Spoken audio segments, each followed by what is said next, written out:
welcome back to Adventure 82.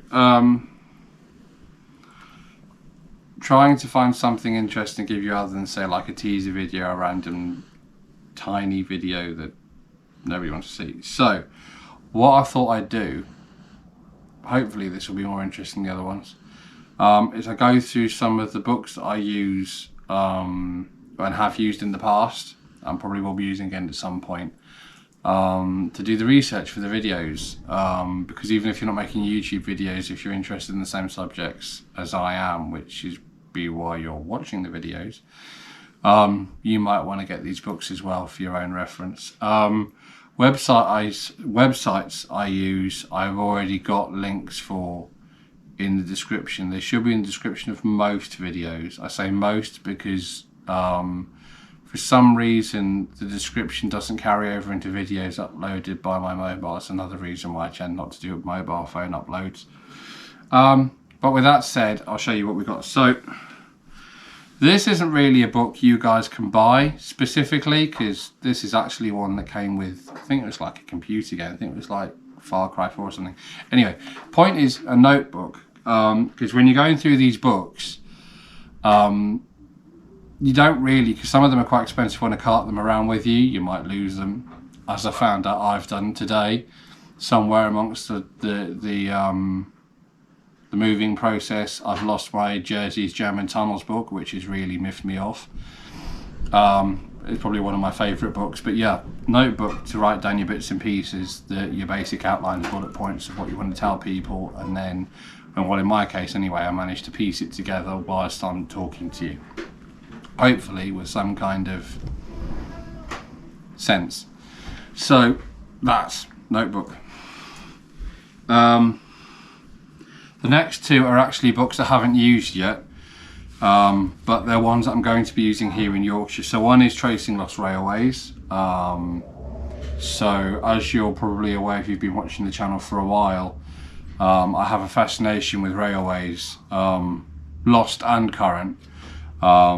And I picked this up from, I think it was from the Countryside Museum, which is up in Hawes. I think you can get it from most national parks, or at least North Yorkshire national parks shops. So like, I think you can pick it up like for instance at Aysgarth Falls and stuff. So if you go to any national park within like North Yorkshire, you should be able to find this.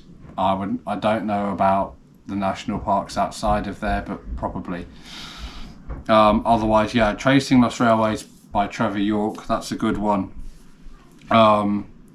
What's nice about it as well is it gives you pictures, because especially when you start trying to find old railways, you don't always necessarily know what you're looking for.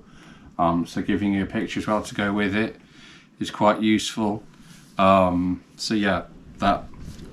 The lime kilns, which have proved very interesting but also quite elusive to find. Maybe that's because I come by 9x5 Island, whereby nothing's particularly difficult to find, and the hardest thing to find normally is a hidden German tunnel because it's been overgrown with bushes. The North Yorkshire Dales, on the other hand, all on their own are bigger than Jersey, so if you got lost you could be lost for some time. So yeah, the Lime Kilns book, which is really good. It doesn't just cover North Yorkshire though, it covers the entire UK. Again, it's illustrated, so it's a nice book. I plan to go in other parts of the UK apart from, as well as North Yorkshire, to have a look at the lime kilns and different types of mines and things, because this kind of engineering history, like the trains, lime kilns, I do genuinely find fascinating. And one of the things that makes it worthwhile going and finding these is being able to share it with you guys. So yeah, lime kilns book. Right, this one you'll be featuring quite soon, in fact on Sunday, because we went and visited the Winsdale Railway for the first time. If you saw the last video, which was a teaser at Leyburn Station, you'll know that we were there. This is a really good book. I did mention in the actual video that I've made that it can be quite hard to find this book, although Amazon seem to have quite a lot of it. Because we're doing the current railway, I haven't pinched any pictures from here, but I do plan on putting some of the older pictures in as I do the individual stations of the lost part of the line. I mean, who wouldn't want to like a picture of that, for instance, with the train covered in snow? That's awesome. So yeah, Wensdale Railway. It's by a lady called Christine Hallis. It's actually done with the help of the Wensdale Railway themselves, so it is completely accurate. So yeah, do go and get that one if you're interested in the Wensdale Railway, or even just old railways in general. It's really quite good. Right, switching to Jersey for a minute, because as you're fully aware, most of my videos originally came from Jersey. One of my most popular video, in fact, to date, was the one I did on the Beast of Jersey. I've been promising you for about a month and a half now, I think, a video on the Newell murders. That's some of the research for that has been done in here, because you can see there's a list of the different murders here. This is a really good book as well. I'm not sure outside of Jersey where you would get this one, but it's called Stories That Shocked the Islands by Samantha Bourgeois.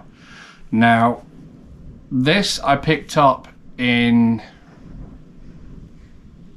Now, where did I pick this up? Waterstones, back in Jersey, because they have a local section, and I've noticed they have them in each area. So like if you go to the Waterstones in Manchester, they'll have a local section filled with history of Manchester books and so on.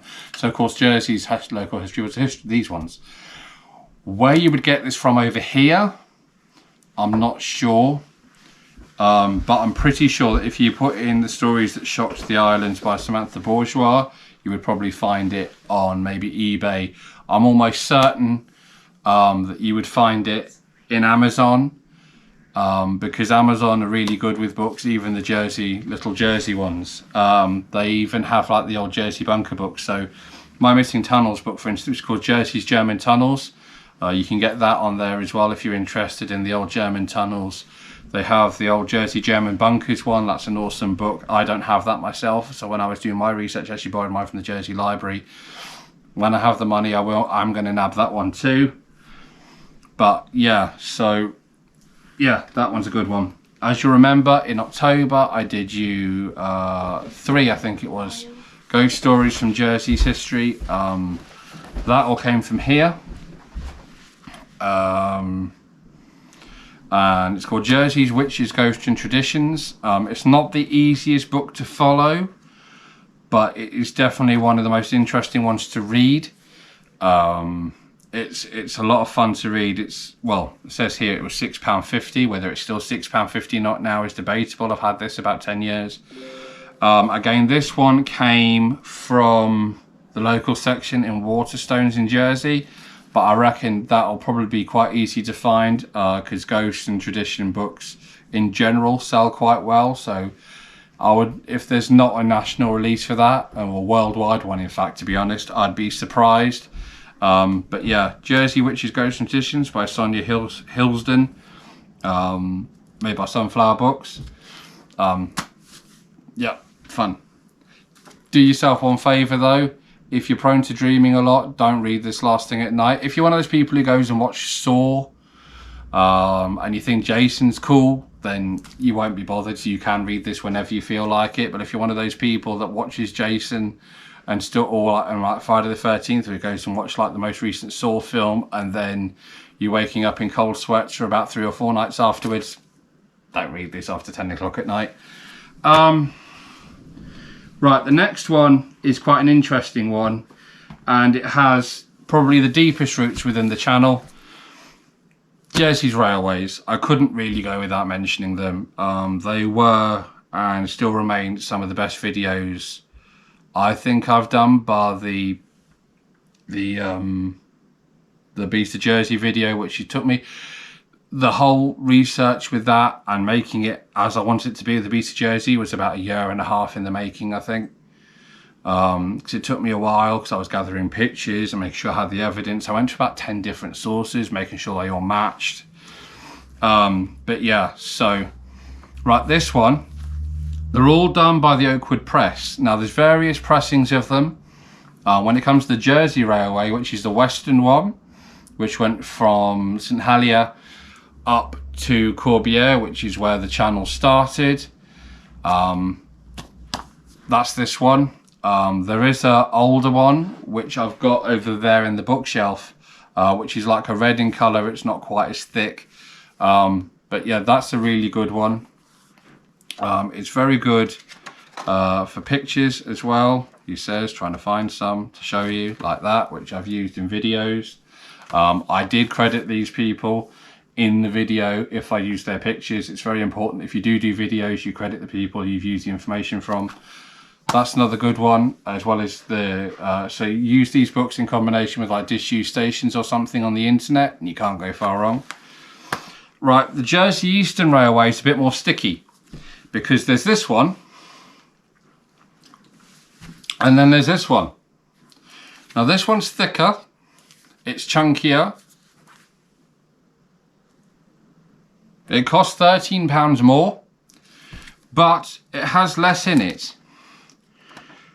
despite there being smaller writing. So when I say it's got less in it, let me explain.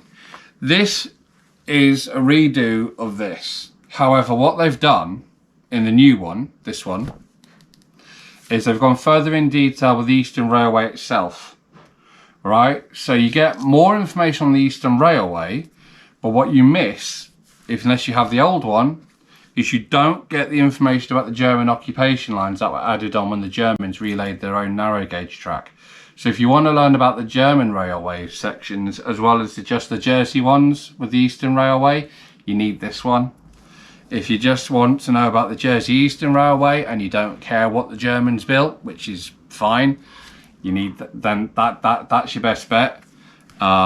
This one, it says the price is £1.50. I think I paid about a £5 for it off eBay because, of course, this specific one was printed in God knows when. Actually, when was it printed? It doesn't even say. So, does it? I go see that was revised in 1977. This one's I think like 2000 and something. Yeah. Yeah. See, that's 2007, and at which point, somewhere between, well, it's like a 40-year gap there, 50-year gap. So they've gone like, yeah, sod the Germans, and they've just put in just Eastern Railway. But yeah, those two books, really good. If I'm waffling about any of these books, you can fast forward, you don't have to listen to the waffle. Right, if you want just a general book on the railways to Channel Islands, and also this particular one has pictures in it that the others don't. It has a bit of information that the others don't, and it has these really cool, what I liked, the maps, which has helped me find the stations when I was doing the videos for you guys.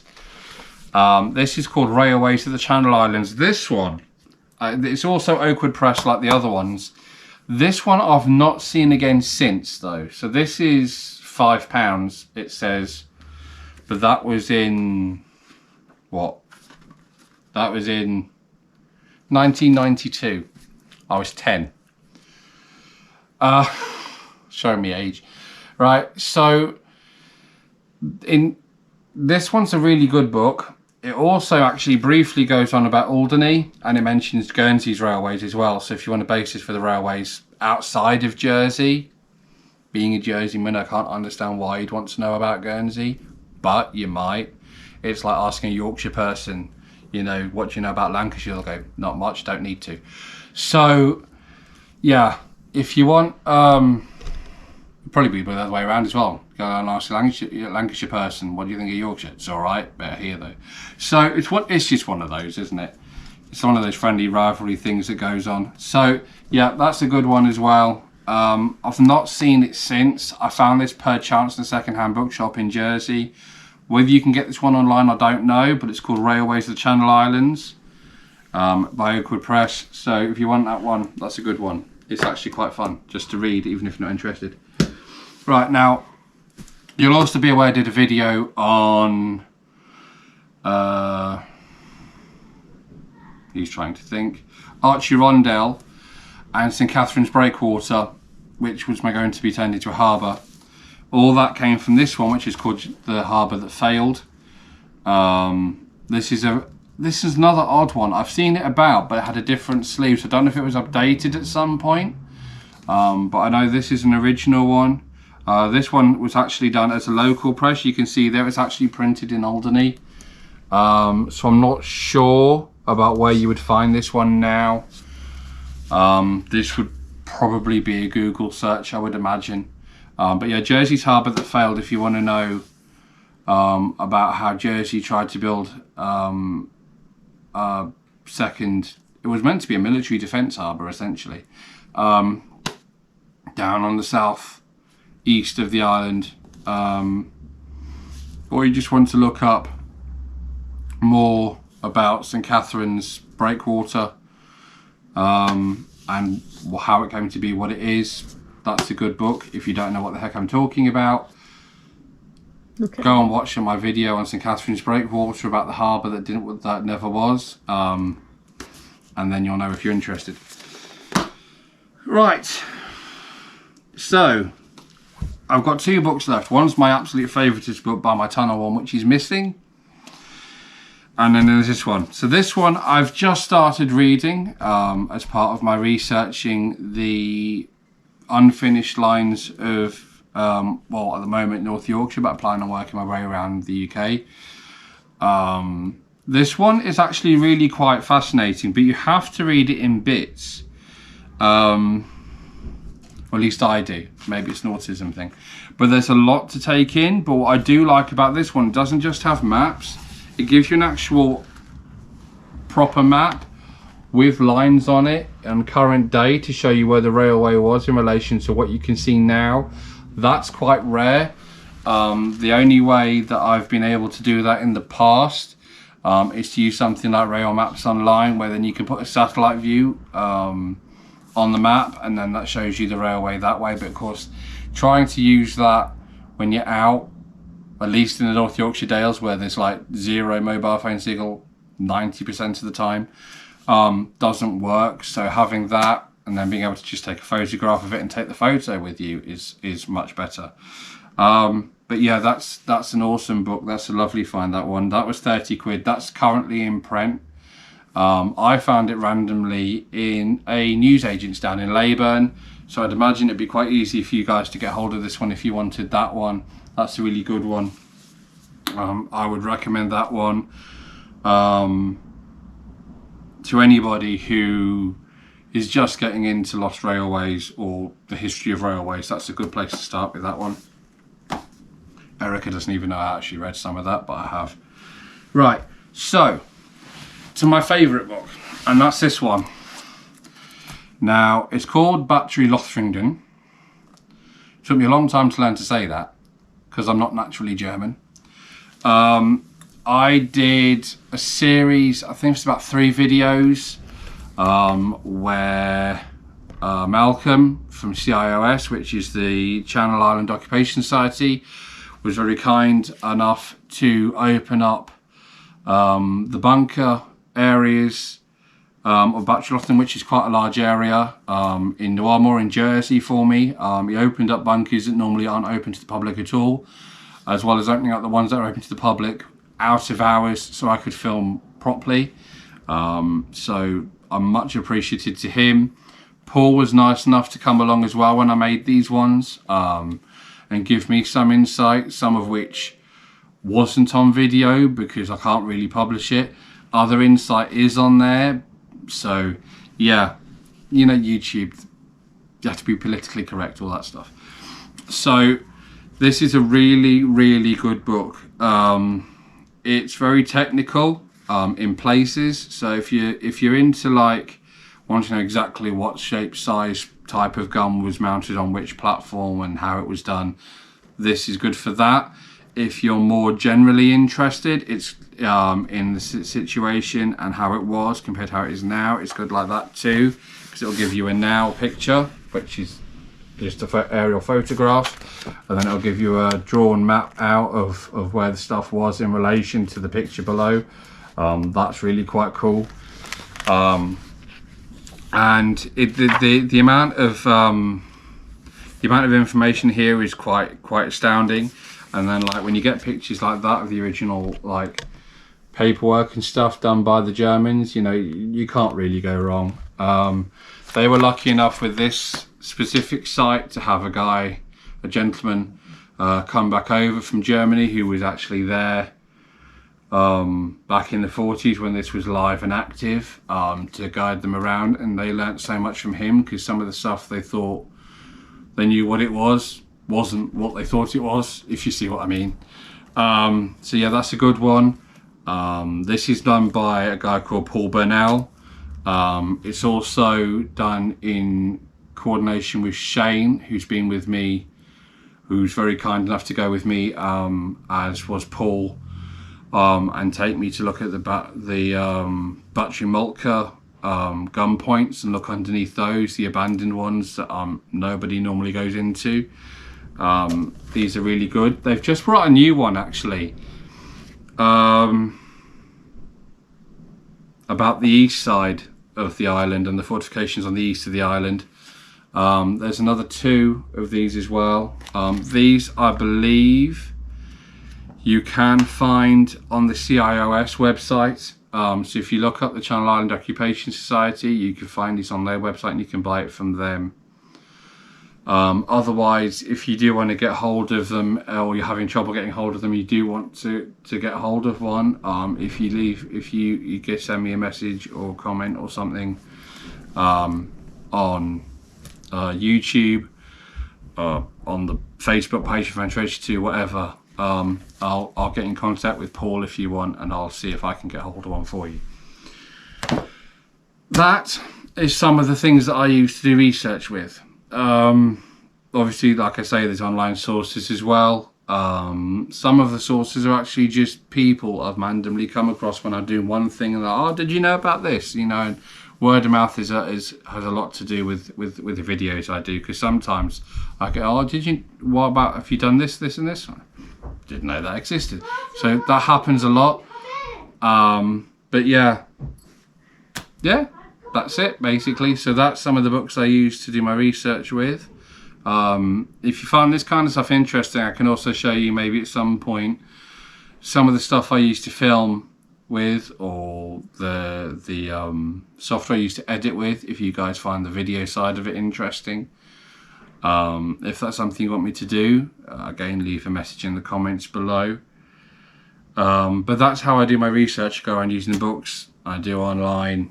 I make notes in this thing. Occasionally, if you're eagle-eyed, you might actually see it sticking out my back pocket if I do a walk-away shot, because I've got it with me, because I've got a memory like a sieve, which is why sometimes I promise you a video and then I forget and then I don't do it. And it's not because I haven't done it and I'm not doing it on purpose, it flies out the head. As for yesterday, I apologise for that. Really bad Wi-Fi, wasn't working. It's up and running now, as you can tell, because there's a video out today. So my apologies for that. We've got a full video out on Sunday. What I'm going to give you tomorrow, which is Saturday, I ain't got a bloody clue. So I've got another full video coming your way next Sunday. But until then, I will see you, well, definitely see you Sunday. Providing the Wi-Fi stays working, I'll see you tomorrow. But like I say, I don't know. I don't know what I'll be doing. But I'll do something and I'll try and make it as interesting as possible. And like I say, come to like the end of August, we're going to be going to a Wednesday video and a Sunday video, because the daily videos, at least from what I can see on the YouTube side of things from you guys, it's not really what you're looking for, and that's fine. So what we'll do is we'll do a slightly shorter video on a Wednesday and a normal standard length video. Standard length video for me, if you're not aware, is normally anywhere from like half an hour to 45 minutes on a Sunday. And yeah, I'll see you tomorrow. Have a lovely, lovely Friday. And I'm sure you'll have a much more relaxing evening than I will, because you don't have to spend it with Charlotte. I'll see you later. Take care.